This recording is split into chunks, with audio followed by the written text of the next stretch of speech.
আসসালামু আলাইকুম। লার্নিং বিডির আজকের ক্লাসে আপনাদের সবাইকে জানাই স্বাগত। অনার্স ইংরেজি বিভাগের কবি ও কবিতা ক্লাসে আজ আমরা নোবেল বিজয়ী একজন কবিকে নিয়ে আলোচনা করব বা একজন কবির আহ প্রশ্নকে নিয়ে আলোচনা করব। কবিটি হলো রবীন্দ্রনাথ ঠাকুর। তিনি অত্যন্ত জনপ্রিয়, অনুপ্রাণিত করার মতো কবিতা লিখেছেন, যা নাম হচ্ছে where the mind is without fear. আমরা এই কবিতাটি সম্পর্কে এখন বা এই কবিতাটি নিয়ে এখন আলোচনা করব। তৎকালীন ব্রিটিশ উপনিবেশিক শাসনের প্রেক্ষাপটে লেখা এই কবিতায় কবি এক স্বাধীন ও আদর্শ রাষ্ট্রের মহৎ রূপরেখা তুলে ধরেছে। পরীক্ষায় প্রায়শই আসা সবচেয়ে গুরুত্বপূর্ণ ব্রড কোশ্চেনটি হলো comment on Rabindranath Tagore's concept of an ideal state, যার অর্থ হচ্ছে রবীন্দ্রনাথ ঠাকুরের আদর্শ রাষ্ট্র ভাবনা সম্পর্কে মন্তব্য করুন। আসুন সহজ বাংলায় এই প্রশ্নটি বুঝি এবং ক্লিয়ার করার চেষ্টা করি। প্রথম পয়েন্টটি হলো ইন্ট্রোডাকশন, ভূমিকা। Rabindranath Tagore is a world famous Indian poet, philosopher and the writer of the Indian national anthem. অর্থাৎ রবীন্দ্রনাথ ঠাকুর বিশ্ববিখ্যাত ভারতীয় কবি, দার্শনিক এবং ভারতের জাতীয় সঙ্গীতের রচয়িতা। He won the Nobel Prize in Literature in 1930। তিনি 1913 সালে সাহিত্যে নোবেল পুরস্কার লাভ করেন। His poems Where the Mind is Without Fear, originally titled চিত্তজেথা ভয় শূন্য, is a beautiful patriotic prayer। তার Where the Mind is Without Fear কবিতাটি একটি সুন্দর দেশাত্মবোধক প্রার্থনা। Tagore wrote this poem when India was under British colonial rule। Rabindranath ঠাকুর এই কবিতাটি তখন লিখেছিলেন যখন ইন্ডিয়া ব্রিটিশ কলোনিয়াল রুল বা ব্রিটিশদের শাসনামলে ছিল। In this poem Tagore presents his grand vision of an ideal state.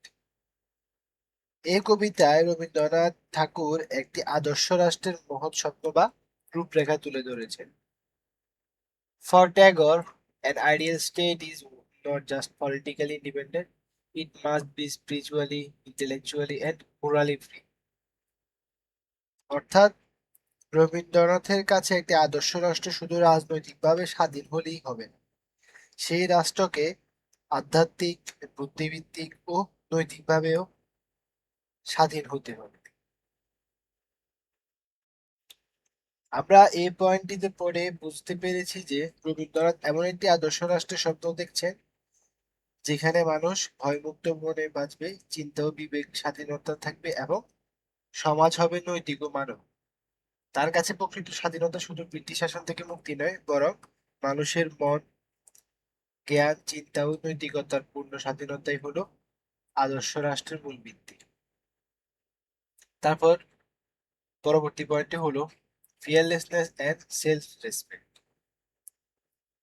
অর্থাৎ ভয়হীনতা ও আত্মমর্যাদা। The first and most important feature of Tagore's ideal state is fearlessness। রবীন্দ্রনাথের আদর্শ রাষ্ট্রের প্রথম এবং সবচেয়ে গুরুত্বপূর্ণ বৈশিষ্ট্য হলো ভয়হীনতা। The poet wants a country where citizens do not live in fear of oppression or power। কবি এমন একটি দেশ চান যেখানে নাগরিক নির্যাতন বা ক্ষমতার ভয়ে জীবনযাপন করবে না। When people are free from fear, they can hold their heads high with dignity and self-respect। অর্থাৎ মানুষ যখন ভয় থেকে মুক্ত থাকে তখন তারা মর্যাদা ও আত্মসম্মানের সাথে মাথা উঁচু করে বাঁচতে পারে। In an ideal nation, every individual must have personal freedom and the courage to express their thoughts without any hesitation। একটি আদর্শ রাষ্ট্রের প্রত্যেক ব্যক্তি ব্যক্তিগত স্বাধীনতা এবং কোনো দ্বিধা বা ভয় ছাড়াই নিজের চিন্তা প্রকাশ করার সাহস থাকতে হবে। এবং এখানে একটি কবিতার লাইন দিয়ে দেওয়া হয়েছে। কবিতার লাইনটি হলো, where the mind is without fear and the head is held high, অর্থাৎ যেখানে মন ভয় শূন্য এবং মাথা থাকে উঁচু করে। পরবর্তী পয়েন্টটি হলো ফ্রি অ্যাক্সেসিবিলিটি অফ নলেজ, জ্ঞানের উন্মুক্ততা বা মুক্ত জ্ঞান। In his ideal state Tagore desires the knowledge should be free for everyone. তার আদর্শ রাষ্ট্রে রবীন্দ্রনাথ ঠাকুর চান জ্ঞান সবার জন্য উন্মুক্ত থাকবে। During the British period, education was limited only to the rich and upper classes.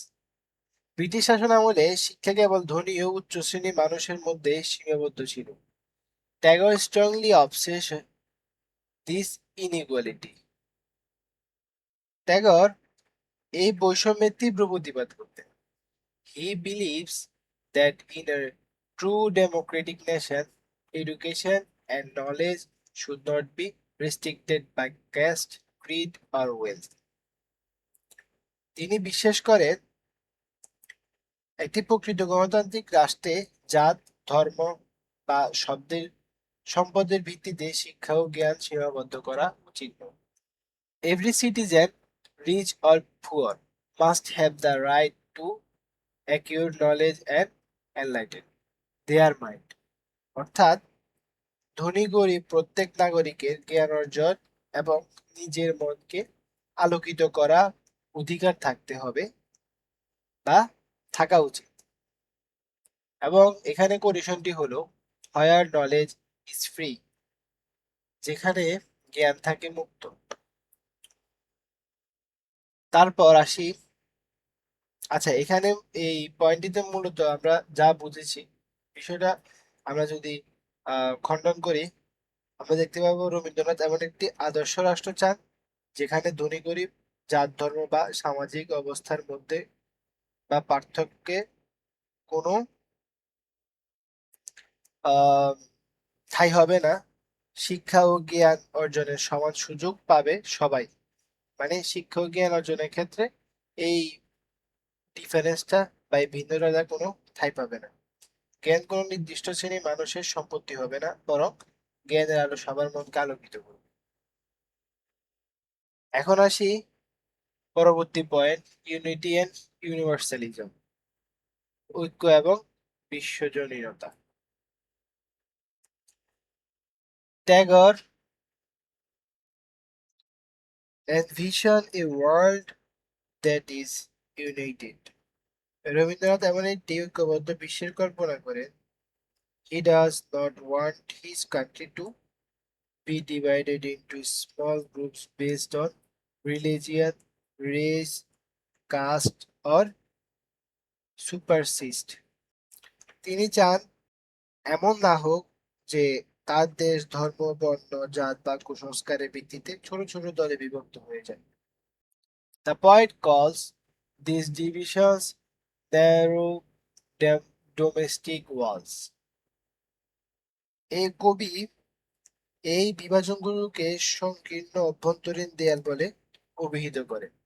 According to Tagore, an ideal state must look beyond narrow nationalism and embrace global unity of universalism.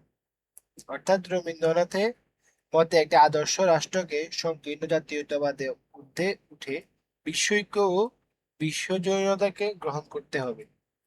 People should love humanity more than boundaries. মানুষের উচিত দেশের সীমানার চেয়ে মানবতাকে বেশি ভালোবাসা। এবং এখানে কন্ডিশনটি হলো where the world has not been broken up into fragments by narrow domestic walls, যেখানে সংকীর্ণ গৃহচারীদের দ্বারা পৃথিবী খণ্ড বিখণ্ড হয়ে যায়। এই কোটেশনটার মানে হচ্ছে এটা। আমরা যদি এই পয়েন্টটি সামগ্রিকভাবে বুঝতে চেষ্টা করি, আমরা দেখব রবীন্দ্রনাথ এমন একটি আদর্শ রাষ্ট্র বিশ্বের স্বপ্ন দেখেছেন যেখানে ধর্ম, বর্ণ, জাতি, কুসংস্কার, সংকীর্ণ জাতীয়তাবাদের কারণে মানুষের কোনো বিভেদ থাকবে না। মানুষ ছোট ছোট গোষ্ঠীর মধ্যে আবদ্ধ না থেকে ঐক্য, ভ্রাতৃত্ব, মানবতার বন্ধনে আবদ্ধ হলো। তার কাছে প্রকৃত আদর্শ আহ রাষ্ট্র হলো এমন একটি রাষ্ট্র যেখানে মানুষ দেশের সীমানার ঊর্ধ্বে উঠে সমগ্র মানব জীবনের বা সমগ্র মানব জাতিকে ভালোবাসে। তারপর আসি আমরা ট্রুথফুলনেস এন্ড অনেস্টি, সত্যবাদিতা এবং সততা। Another essential virtue of Tagore's ideal state is absolute truthfulness. অর্থাৎ রবীন্দ্রনাথের আদর্শ রাষ্ট্রের একটি অপরিহার্য গুণ হল পরম সত্যবাদিতা। The poet prays for a society where people are honest and sincere. কবি এমন একটি সমাজের জন্য প্রার্থনা করেন যেখানে মানুষ সৎ ও নিষ্ঠাবান হবে। Words should not come out from political deception or selfishness. Instead, they must come out from the deep core of truth. মানুষের কথা যেন রাজনৈতিক প্রতারণা, ভণ্ডামি ও স্বার্থপরতা থেকে না আসে, বরং কথার উৎস হতে হবে সত্যের গভীর অন্তর থেকে। In an ideal state, truth must be the foundation of all human relations and administrative system. একটি আদর্শ রাষ্ট্রের সত্যকে সকল মানবিক সম্পর্ক ও প্রশাসনিক ব্যবস্থার ভিত্তি হতে হবে। এখানে কন্ডিশনটি হলো higher words come out from the depth of truth, অর্থাৎ যেখানে কথাগুলো সত্যের গভীর অন্তর থেকে বেরিয়ে আসে। এখানে মূলত কবি বুঝিয়েছেন যে যেখানে মানুষ মিথ্যা, প্রতারণা, ভণ্ডামি ও স্বার্থপরতা থেকে মুক্ত থাকবে এমন সমাজ তিনি চান। সততার সঙ্গে কথা বলবে সবাই এবং কাজ করবে এমন সমাজ তিনি চান। ব্যক্তিগত সম্পর্ক থেকে শুরু করে রাষ্ট্রের প্রশাসনিক ব্যবস্থা সবকিছুই ভিত্তি হবে একমাত্র সত্য। তারপর কন্টিনিউয়াস স্ট্রাইভিং ফর পারফেকশন, অর্থাৎ পরিপূর্ণতা অর্জনের নিরলস প্রচেষ্টা। Tagore believes that an ideal state cannot be lazy or stagnant, অর্থাৎ রবীন্দ্রনাথ বিশ্বাস করেন যে একটি আদর্শ রাষ্ট্র অলস বা স্থবির হতে পারে না। The citizen must work hard constantly, অর্থাৎ নাগরিকের অবশ্যই কঠোর পরিশ্রম করতে হবে। He uses the image of tireless striving, stretching its arms towards perfection. তিনি টায়ারলেস স্ট্রাইভিং বা ক্লান্তিহীন প্রচেষ্টার চিত্র ব্যবহার করেছেন, যা পরিপূর্ণতার দিকে নিজেকে বা নিজের হাত প্রসারিত করে। This means that everyone in the country should try their best to achieve excellence in their respective fields, such as part of art, science, literature, and labor. এর অর্থ হলো দেশের প্রত্যেক মানুষের উচিত নিজ নিজ ক্ষেত্রে সর্বোচ্চ উৎকর্ষ অর্জনের জন্য সর্বোচ্চ চেষ্টা করা, যেমন শিল্প, বিজ্ঞান, সাহিত্য, শ্রমের ক্ষেত্রে। Hard work is necessary to build a progressive nation, একটি উন্নত ও প্রগতিশীল জাতি গড়ে তুলতে কঠোর পরিশ্রম অপরিহার্য। এখানে কোটেশনটি হলো where tireless striving stretches its arms towards perfection, যেখানে ক্লান্তিহীন প্রচেষ্টা পরিপূর্ণতা দিকে তার বাহু প্রসারিত করে। অর্থাৎ এই পয়েন্টে বুঝাতে চেয়েছে কবি মূলত আদর্শ রাষ্ট্রের নাগরিকরা অলস বা স্থবির হবে না, তারা সবসময় কঠোর পরিশ্রম ও নিরলস প্রচেষ্টার মাধ্যমে নিজেদের উন্নত করবে। শিল্প, বিজ্ঞান, সাহিত্য, শিক্ষা ও শ্রম প্রতিটি ক্ষেত্রে উৎকর্ষ অর্জনের চেষ্টা করবে। এভাবেই মানুষের নিরন্তর প্রচেষ্টা একটি উন্নত, শক্তিশালী ও প্রগতিশীল রাষ্ট্র গড়ে তুলবে।